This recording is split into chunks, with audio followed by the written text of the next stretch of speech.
Voilà, bonjour à tous. Je voudrais vous présenter mon quadri. Un quadri de la marque GAUI. JO. C'est un X500. Il est équipé de 4 moteurs de 960 kV Scorpion, muni d'un NASA Lite avec GPS, comme vous pouvez voir.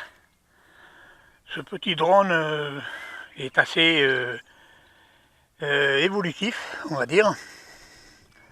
Je vous le montre un petit peu dans tous les détails qu'il y a dessus. Alors, il est alimenté par une batterie 4S de 5000 mAh. Cette batterie alimente donc le NASA, qui alimente lui-même le récepteur, et donc alimente ce récepteur qui est un récepteur 8 voies de chez Grobner, dont les 4 principales voies actionnent les moteurs. La 5e voie alimente le récepteur. Ma 6e voie est une petite option que j'ai mis à l'arrière du drone. C'est un feu à éclat pour voir dans quel sens il se dirige. Si je continue à faire le tour, on peut voir ici un petit module électronique. Ce module électronique est fait pour la nacelle qui se trouve à l'avant.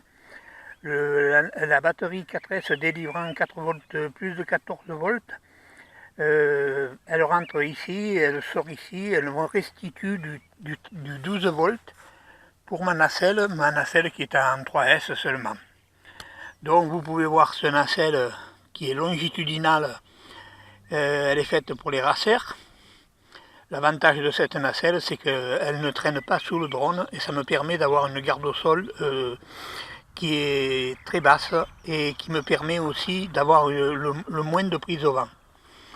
Alors vous voyez aussi à cet endroit une petite caméra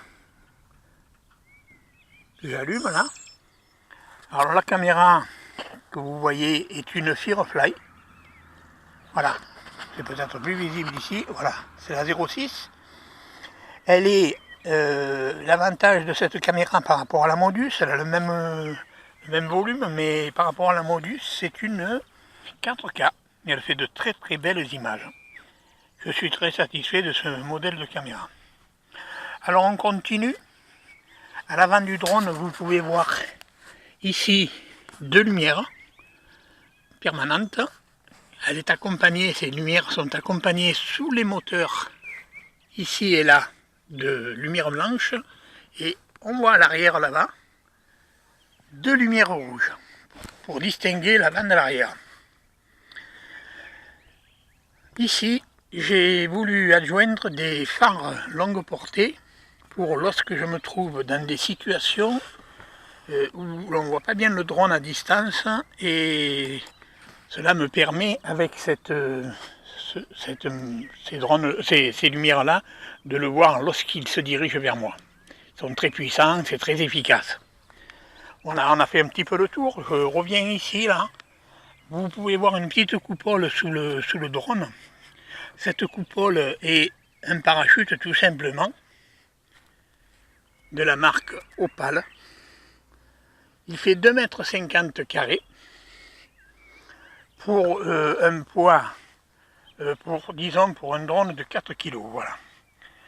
Il est actuellement pas encore effectif parce que c'est le premier vol que je fais avec cette installation, et le prochain vol ce sera réservé au parachute. On peut voir ici une nouvelle technologie, le dernier petit câble de liaison qui va à la télémétrie Grobner. Il se branche à la sortie de la prise de balance du 4S. Il va directement se raccorder à la télémétrie du récepteur, ce qui a pour effet de me renvoyer à ma radio. Comme vous pouvez le voir ici, la télémétrie me donne la petite barre pleine, ça veut dire que la batterie est chargée à fond. Sur le côté, vous voyez 4 volts 10, 4 volts 10, ça c'est la tension par élément. Ce qui veut dire que j'ai ajouté ici un chrono manuel à 9 minutes 30 qui est aussi programmé sur la radio. Donc les chronos, une fois déclenchés après 9 minutes 32 vol, la télémétrie me signale vocalement que le seuil d'alarme du voltage de l'accu principal du drone est arrivé à 3,6 V par élément, et donc à ce moment-là, j'ai plus que 1 minute 30 de vol avant de me poser. Voilà, on a fait le tour. Le drone, actuellement dans son état, parachute inclus, 2 kg. Donc on est largement, puisque le constructeur le donne pour 2,2 kg, il est largement dans les poids normaux, quoi, on va dire. Voilà. Voilà, je vous retrouve dans quelques instants, je vous le montre en vol, voilà. J'espère que vous le voyez, et je lance les moteurs.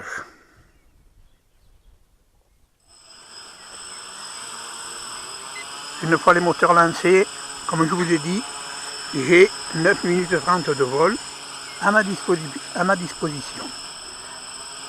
Donc j'allume le feu arrière et je décolle.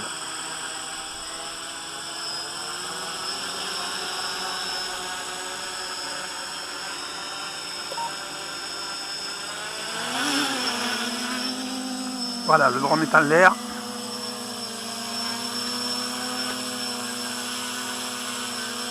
Je ne vais pas m'éloigner beaucoup parce que, comme on dit, avec ces caméras grand angle, on a de suite la visibilité qui se réduit parce que ils ont des grands angles et on ne voit pas bien les évolutions du drone. Donc voilà.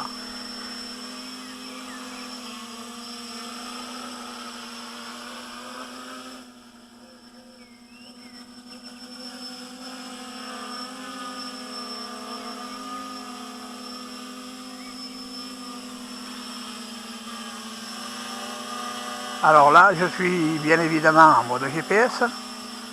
Vous pouvez voir qu'il est tout seul. Il vole seul, il n'y a pas de souci, il est très stable. Donc, vous pouvez voir aussi, par la même occasion, la radio, elle est libre. On peut faire donc ce que l'on veut. Le drone est très stable. Je pense que, je ne sais pas si vous le voyez actuellement à la vidéo, on voit bien les lumières rouges à l'arrière et les lumières blanches à l'avant. Je peux donc, si je veux, m'avance un peu.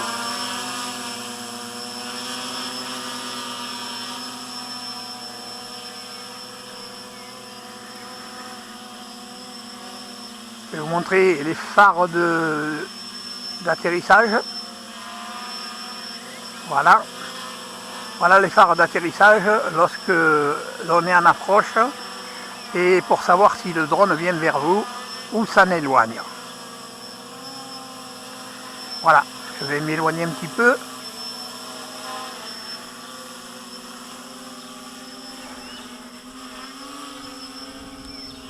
Voilà, je prends un peu d'altitude pour vous montrer.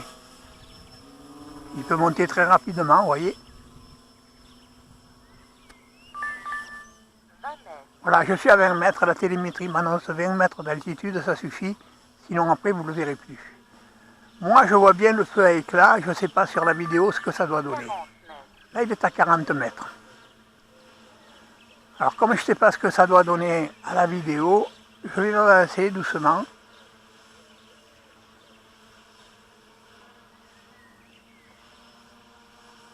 Donc là il est un petit peu en éloignement.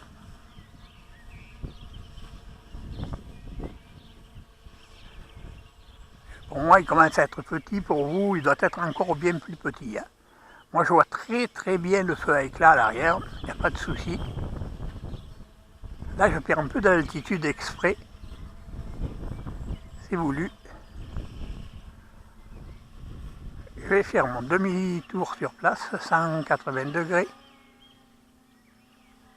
J'allume mes phares de jour pour vous montrer l'efficacité des phares. Voilà, il est à peu près à 40 à 60 mètres de distance par rapport à moi. Et là, je le ramène vers moi assez rapidement. Phare allumé. C'est pas pour vous, ce que ça donne à la caméra, à la vidéo on va dire. Voilà, j'arrive à 20 mètres d'altitude et je me rapproche.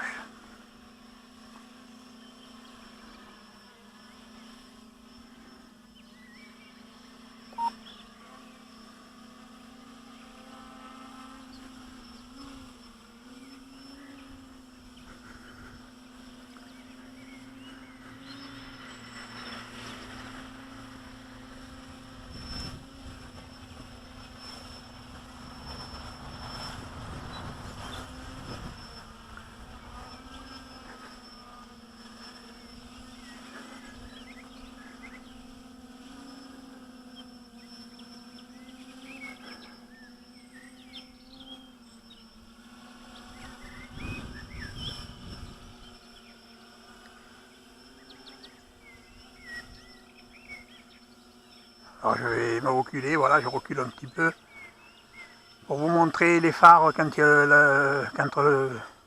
le drone arrive, voilà. Voilà les phares allumés. Voilà, donc ils se voient très très bien, pas de souci. Et lorsque vous voulez faire une séance de film sur quelque chose, un monument, il vous suffit simplement de le mettre stationnaire, de tourner éventuellement autour de l'objet à filmer, et vous avez des résultats immédiats et, on peut le dire, de bonne qualité.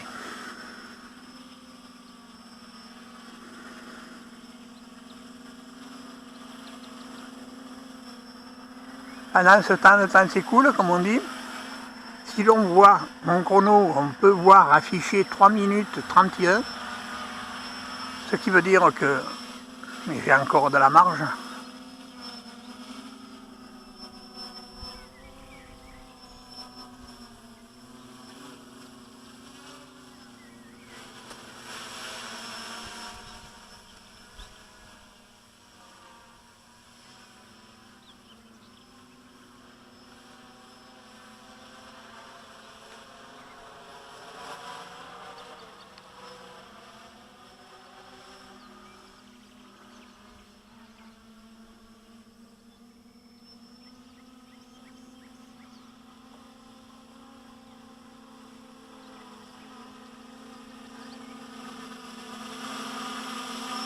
Vous pouvez constater qu'il est très docile, hein, comme on dit.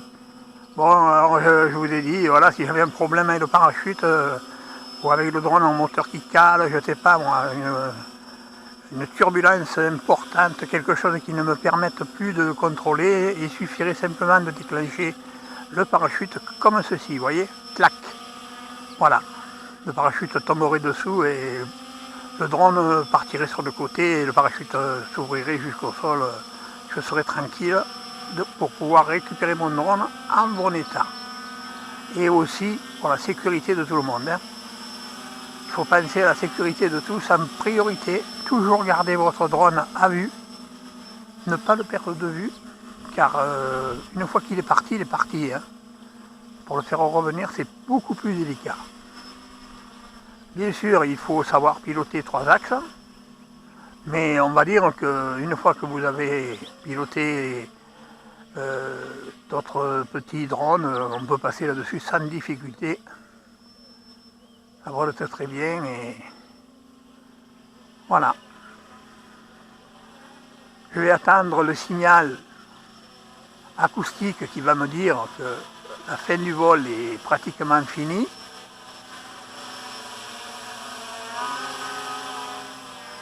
Pour vous montrer que il y a bien 9 minutes et quelques de vol.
Voilà, mon chronomètre sonne, ce qui veut dire que j'ai atteint les 9 minutes.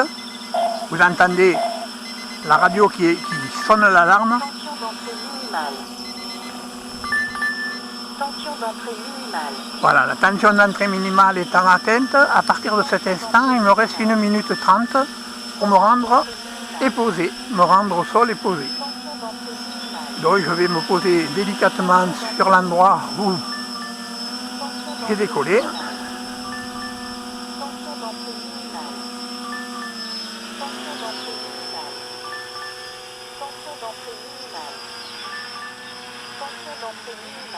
Voilà.